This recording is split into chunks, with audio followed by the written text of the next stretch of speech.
Hello everyone, मैं गौरव आप सभी का आपके अपने चैनल परीक्षा गुरु मुरादाबाद पर तहे दिल से स्वागत करता हूं। जो प्लेलिस्ट सीरीज चल रही है उसका नाम है नंबर सिस्टम, मतलब संख्या पद्धति। ठीक है, इसके सारे वीडियोस आप इसी चैनल के प्लेलिस्ट में जाकर के नंबर सिस्टम वाली प्लेलिस्ट को क्लिक करके देख सकते हैं। ठीक है, हम अभी नंबर सिस्टम को पूरा फिनिश करेंगे। मैंने पहले लेक्चर में आपको एक्सप्लेन किया था कि मेन कौन से क्वेश्चंस हैं जो आपके पेपर्स में आते हैं, उन्हीं टॉपिक्स को स्टेप बाय स्टेप हम क्या कर रहे हैं, यहाँ डिस्कस कर रहे हैं। ठीक है, अब अगर बात करें कि आज का कौन सा पार्ट है नंबर सिस्टम का जो हम डिस्कस करने जा रहे हैं, वो है आपका नंबर ऑफ फैक्टर्स। फैक्टर्स से जुड़े हुए हर तरह के सवाल का आपको जवाब मिलेगा आज के इस लेक्चर में।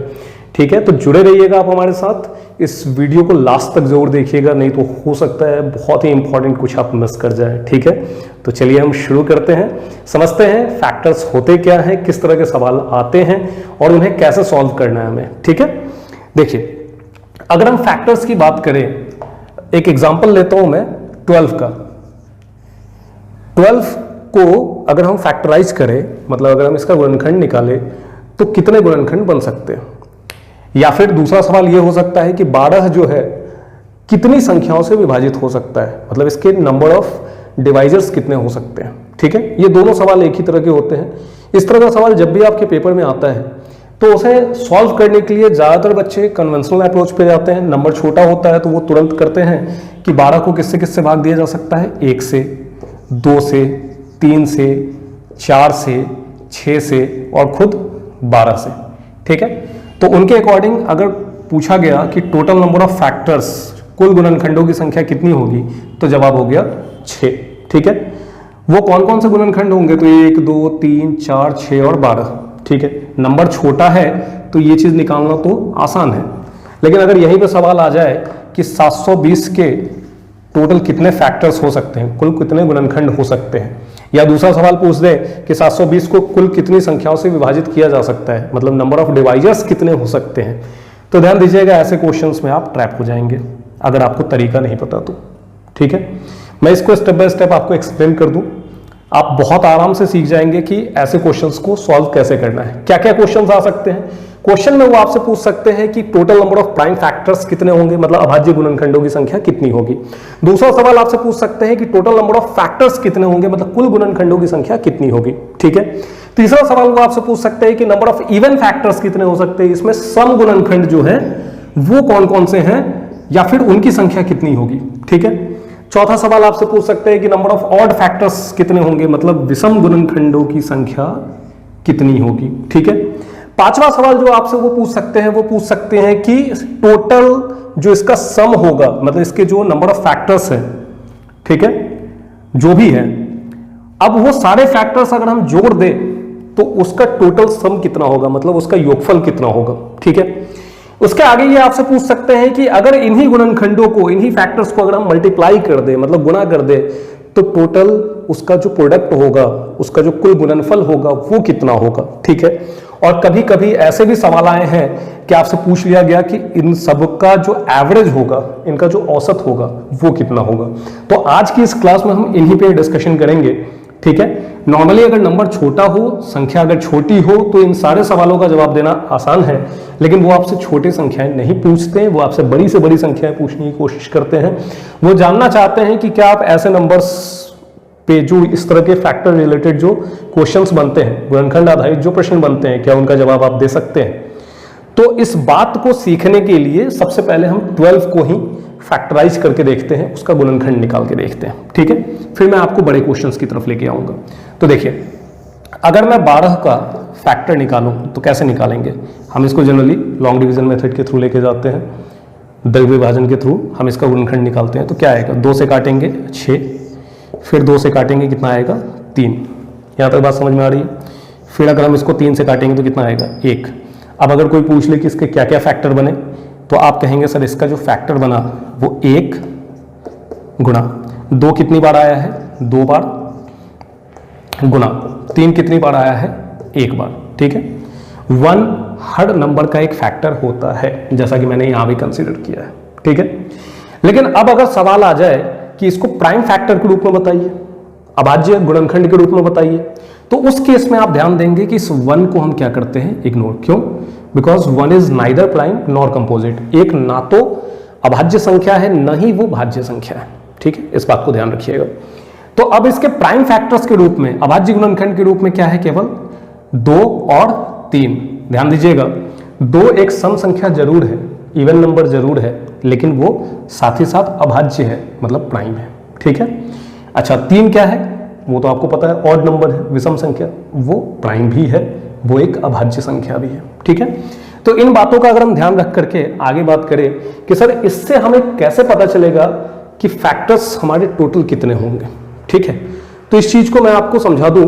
एक पूरी फॉर्मूले की लिस्ट मैं आपको दे देता हूं कि सबसे पहले कोई भी नंबर जो है उसका आप क्या निकालेंगे, प्राइम फैक्टर्स, अभाज्य गुणनखंड, और उसके बाद मैं आपको फॉर्मूले के थ्रू आपको पूरा समझा देता हूं कि जो भी मैंने आपको 7 तरह के सवाल बताए हैं उसमें हम 2 या 3 सवाल और बना सकते हैं, मतलब कुल मिलाकर 9 से 10 टाइप के सवाल बनते हैं, उन सबका जवाब आप कैसे देंगे। लेकिन पहला स्टेप हमेशा होगा प्राइम फैक्टराइजेशन।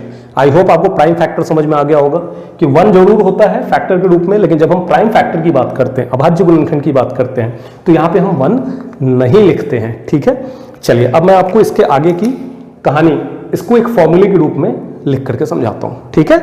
फॉर्मूले मैंने आपके यहाँ पे नोट कर दिए हैं, ठीक है, यहाँ पे मैंने नोट कर दिए हैं, जितनी जगह थी मैंने उतना कर दिया, बाकी चीज़ें मैं आपको एक्सप्लेन करके समझा देता हूँ, ठीक है। यही मेन क्वेश्चंस हैं, इन्हीं पे फिर सब कैटेगरी बनती है इनकी, और उससे रिलेटेड भी क्वेश्चंस पूछे जाते हैं, ठीक है। तो देखिए मैंने आपको क्या समझाया कि सबसे पहले जो भी नंबर होगा उसका प्राइम फैक्टर निकाल लेंगे, ठीक है, फिर उसके पावर्स हमारे लिए बहुत हेल्पफुल होते हैं, ठीक है, जब भी आपको टोटल नंबर ऑफ फैक्टर निकालना होता है। तो यहाँ पे देखिएगा, जैसे मैंने पहले वाले फॉर्मूले में क्या लिखा है कि क्वेश्चन का जो फॉर्मेट होना चाहिए वो किसी नंबर के रूप में ना होकर के उसके फैक्टर के फॉर्म में होना चाहिए, मतलब प्राइम फैक्टर के फॉर्म में होना चाहिए। तो अगर आप देखें यहाँ 12 का हमने अभाज्य गुणनखंड निकाला है 2 की पावर 2 इंटू 3 की पावर 1, तो यहाँ 2 किसका रोल प्ले कर रहा है, ए का, 3 किसका रोल प्ले कर रहा है, बी का, है ना, और ये देखिए ये 2 किसका रोल प्ले कर रहा है, ये जो पावर वाला है वो पी का, और ये 1 किसका रोल प्ले कर रहा है, वो क्यू का, ठीक है। अब जैसे जैसे सवाल हमसे पूछे जाएंगे वैसे वैसे हम जवाब देते चले जाएंगे, ठीक है। बार बार आपको ये लॉन्ग डिवीजन करने की जरूरत नहीं है। अगर आप फैक्टराइजेशन में, मतलब गुणनखंड निकालने में अगर आपकी प्रैक्टिस अच्छी है तो आपको ये करने की जरूरत नहीं है, आप डायरेक्टली लिख सकते हैं किसी भी नंबर के रिगार्डिंग, ठीक है। देखिए पहला सवाल आपसे पूछा गया कि मुझे बताओ सिर्फ कि इसमें प्राइम नंबर्स कितनी बार आए हैं, मतलब प्राइम फैक्टर्स कितनी बार आए हैं, ठीक है। तो पहला वाला जो फॉर्मूला है वो हमें बताता है कि कुछ नहीं, जो भी पावर है उसको जस्ट आप ऐड करके बता दीजिए। मतलब अगर हमसे यहाँ पे पूछा जाए कि अभाज्य गुणनखंडों की संख्या क्या होगी, वहां इंग्लिश में लिख दिया और यहाँ मैं हिंदी में लिख रहा हूँ आपकी सुविधा के लिए। तो जो स्टूडेंट बाइलिंगुअली समझते हैं उनके लिए कोई दिक्कत ही नहीं, लेकिन बाकी इंग्लिश मीडियम वाले अपना वहां से फिल्टर कर लेंगे और हिंदी मीडियम वाले यहां से देख करके समझ लेंगे, ठीक है। देखिए तो आपसे पूछा गया कि अभाज्य गुणनखंडों की संख्या क्या होगी, अभाज्य गुणनखंडों की संख्या क्या होगी। तो अभाज्य गुणनखंड अगर पूछा गया तो आपका जवाब होगा 2 आया है 2 बार और 3 आया है 1 बार, मतलब 2 जोड़ 1, टोटल कितने आएंगे हमारे पास 3। ये मेरा आंसर हो जाएगा। यहां तक बात समझ रहे हैं। देखिए अगले क्वेश्चन पे आते हैं। फिर हमसे पूछा गया कि टोटल नंबर ऑफ फैक्टर्स कितने होंगे, मतलब हमें अब कुल गुणनखंडों की संख्या चाहिए। तो कुल गुणनखंडों की संख्या कैसे निकालेंगे, देखिए सेकंड क्वेश्चन, कुल गुणनखंडों की संख्या। तो जो कुल गुणनखंडों की संख्या अगर पूछी गई है कुल कितने आए हैं, तो छोटे नंबर है तब तो आप निकाल लेंगे, लेकिन बड़े नंबर्स में क्या करेंगे, तो इस मेथड का यूज करेंगे कि जो भी पावर्स है ना, क्या सीख रहे हैं यहाँ पे, जो भी पावर्स है उसमें एक एक जोड़ते जाइए और उसको आपस में गुणा कर दीजिए। तो यहाँ पावर कितने हैं 2, तो उसमें 2 में हम 1 जोड़ेंगे। यहाँ पावर कितना है 1, तो यहाँ हम 1 में 1 जोड़ेंगे, और जो मेरा आंसर आएगा 2 + 1 3 इंटू 1 + 1 2, तो 3 इंटू 2 कितना होता है 6। वेरी गुड, सही समझ रहे हैं आप लोग, ठीक है यहाँ तक। तो देखिए यहाँ पे टोटल नंबर ऑफ फैक्टर्स, कुल गुणनखंडों की संख्या कितनी है 6, ठीक है। यहाँ मैं आपको पूरा का पूरा डिटेल में समझा रहा हूँ और यहाँ उसी के रिगार्डिंग जो ट्रिक है वो सिखा रहा हूँ, ठीक है।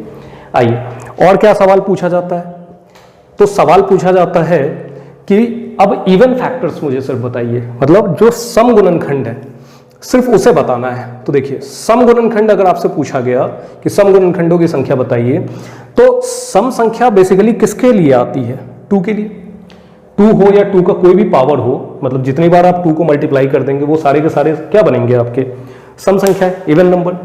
तो जब कभी भी आपसे सम गुणनखंडों की संख्या पूछी जाए तो ध्यान रखिएगा कि आपको सिर्फ और सिर्फ क्या देखना है, आपको सिर्फ और सिर्फ देखना है इवन नंबर्स, मतलब सम संख्या।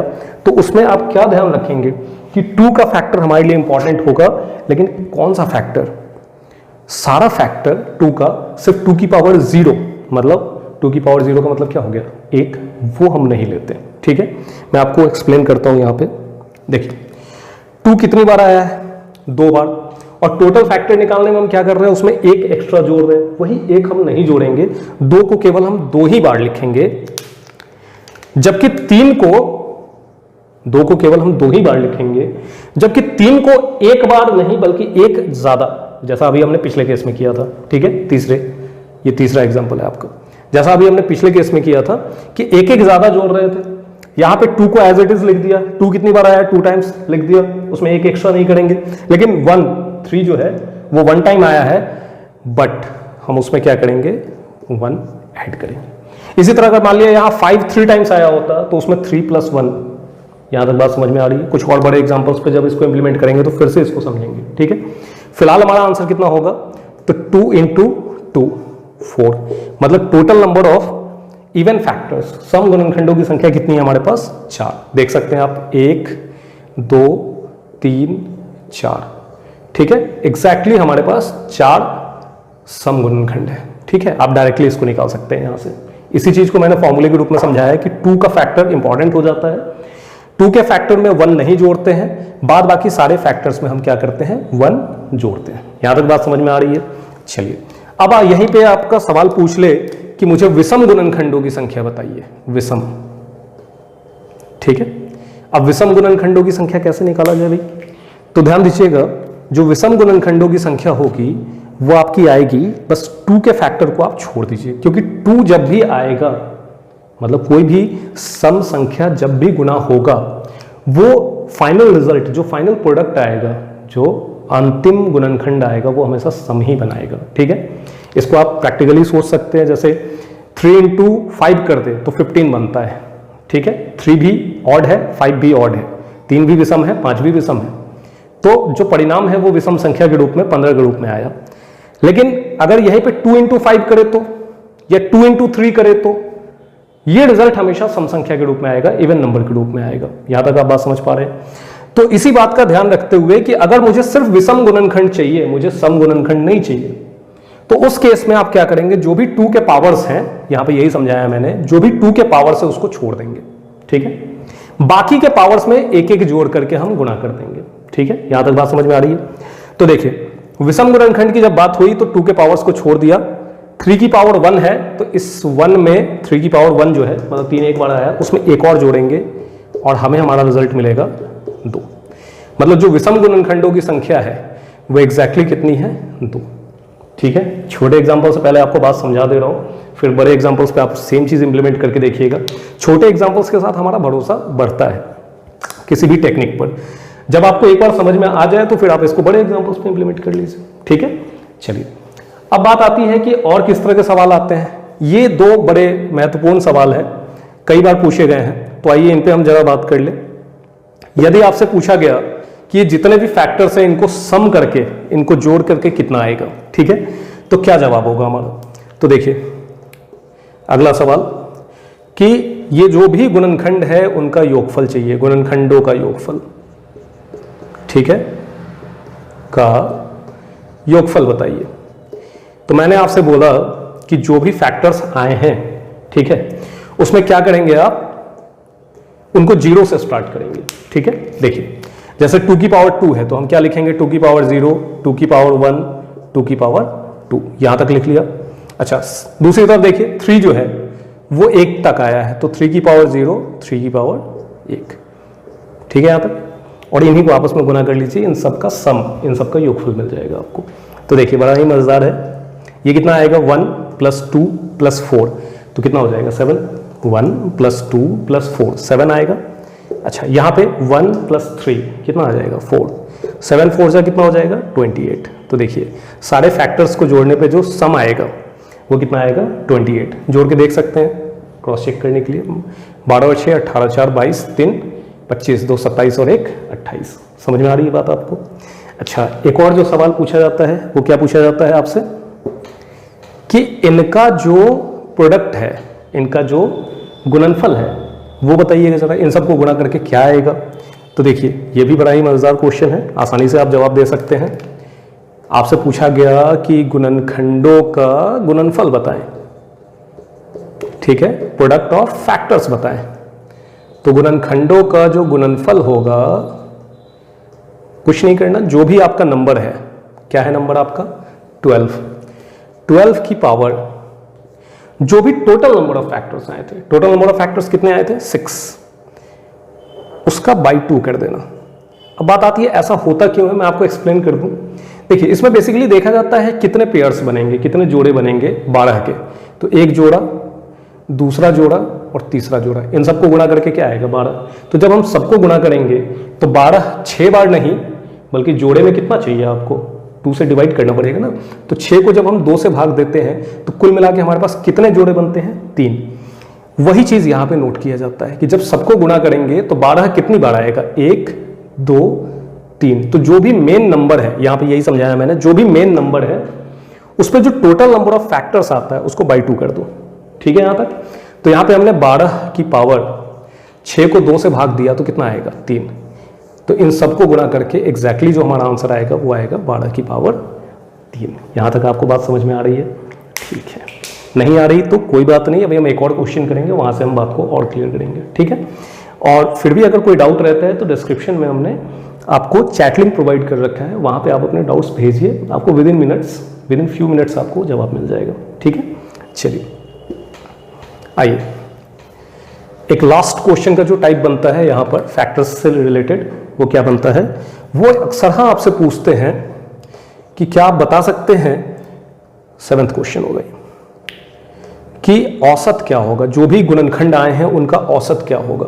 तो ये एक बहुत ही मामूली सी बात है कि अगर हमसे गुणनखंडों का औसत पूछा गया तो किसी भी चीज का जब औसत एवरेज पूछा जाता है तो हम क्या करते हैं, हम उसमें जो भी सम है, जो भी उसका योगफल है, उसको किससे भाग देते हैं, उसकी संख्या से, ठीक है। तो यहां पे हमारा योगफल, यहां पे मैंने नोट किया है केस 5 बाई केस 2, मतलब केस 5 में हम योगफल निकालना सीखते हैं और केस 2 में हम क्या सीखते हैं, उसका संख्या निकालना, ठीक है। तो यहां पे जो योगफल आया था टोटल, वो कितना आया था, तो वो टोटल आपका आया था 28, सही जा रहा हूं मैं, ठीक है। और जो इसकी संख्या आ रही है वो कितनी आई थी, जब हम इसकी टोटल नंबर ऑफ फैक्टर्स निकाले थे तो वो 6 आ रहा था।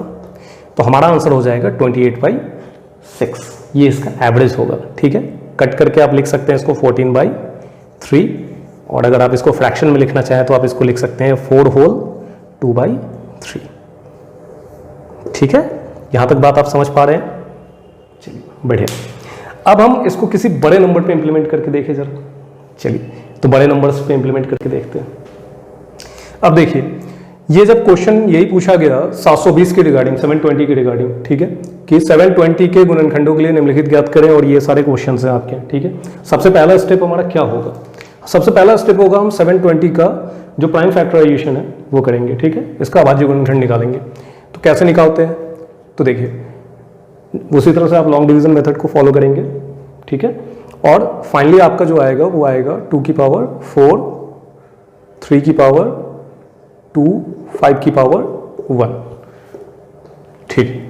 तो आपका जो आएगा वो ये आएगा 2 की पावर 4, 3 की पावर 2, 5 की पावर 1। अब हमसे पूछा गया कि अभाज्य गुणनखंडों की कुल संख्या क्या है, तो यहाँ पे देखा जाए 4, 2 कितनी टाइम्स आया 4 टाइम्स, 3 कितनी बार 2 बार, और 5 1 टाइम्स।